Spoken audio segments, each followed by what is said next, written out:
Commitment. All right, let's look at the next section here.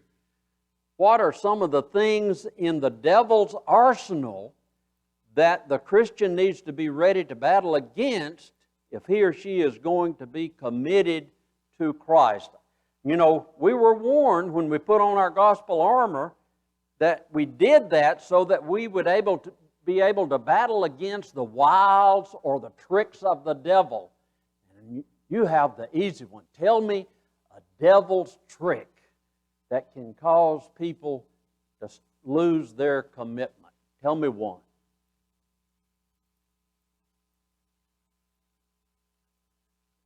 I heard all of the above over here, but I want a different one over here. Okay, tell me a devil's trick.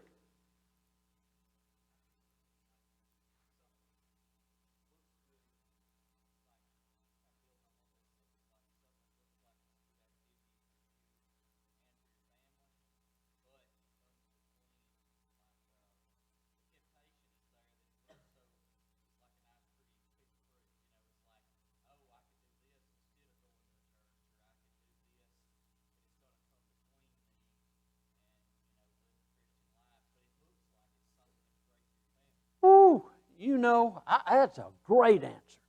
Because you just think about how the devil worked with Eve. You know, she looked at that fruit, it was good to the eye. It was, she was going to, if she did this, she was going to be as smart as God. You know, he paints a pretty good picture. But when you make the choice against God,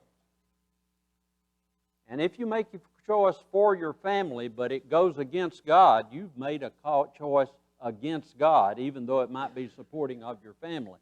That's very good. I have noticed that two things that ought to bring our commitment out sometimes causes our commitment to go the other way.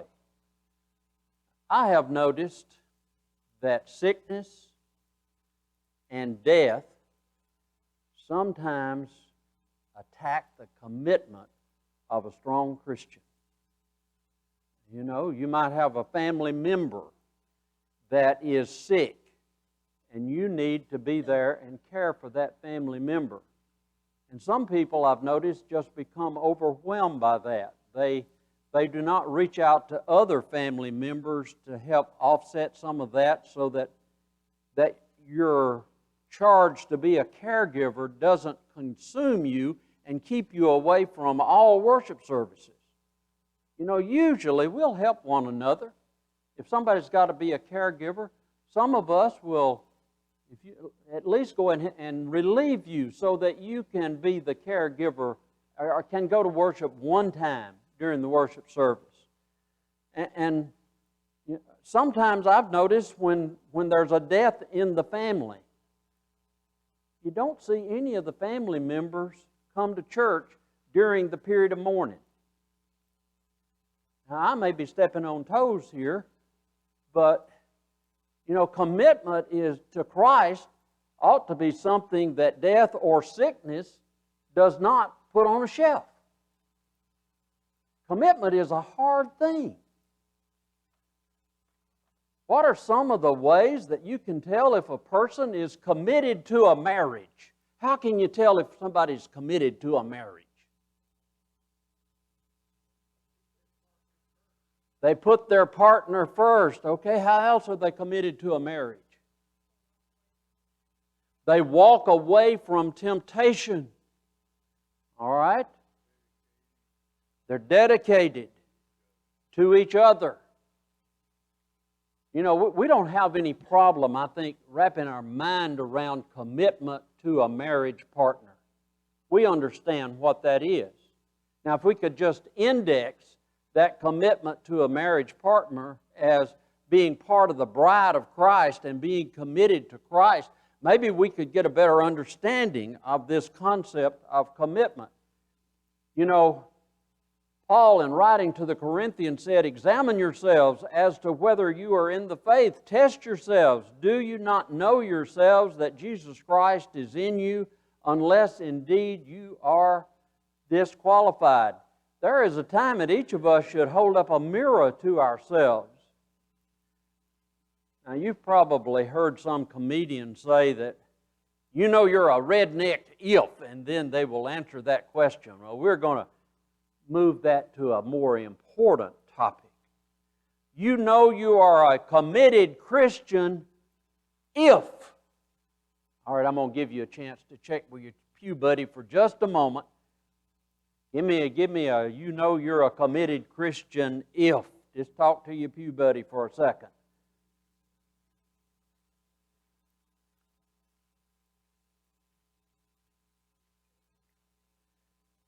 All right, I'm going to start over here with the south side. You know you're a committed Christian if we really put God first. You know you're a committed Christian if you love one another. You know you're a committed Christian if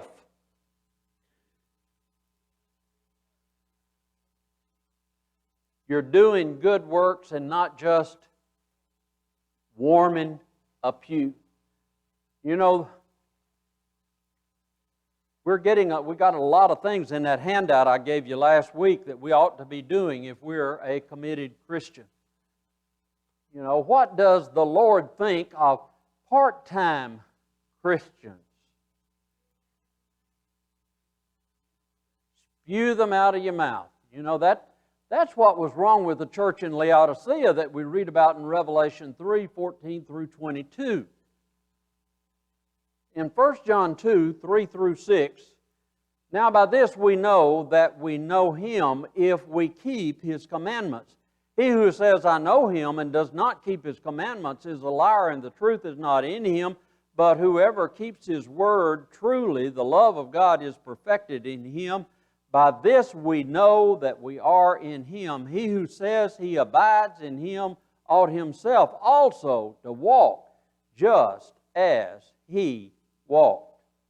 Or Matthew 16:24 through 26, when Jesus said to His disciples, if anyone desires to come after me, let him deny himself and take up his cross and follow me. But whoever desires to save his own life will lose it, but whoever loses his life for my sake will find it. For what profit is it to a man if he gains the whole world and loses his own soul? Or what will a man give in exchange for his soul? Y'all have been so helpful today. We're not going to have time today to look at all this other stuff that I had prepared for you about all these things on steadfast and stand fast. We may start next week's class just looking at some of this.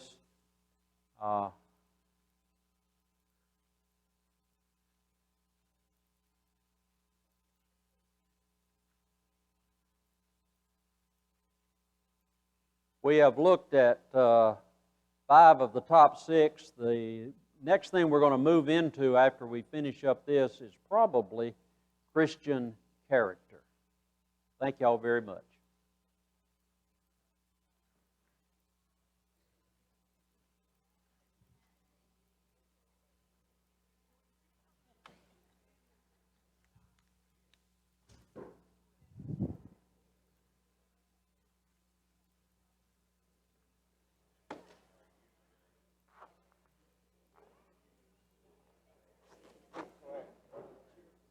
Thank you, brother.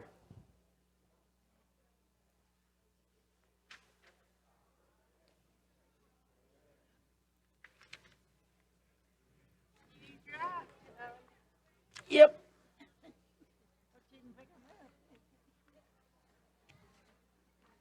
Take this back up yonder. Good. Save your trip. Thank you.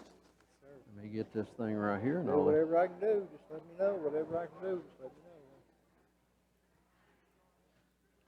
I'm here to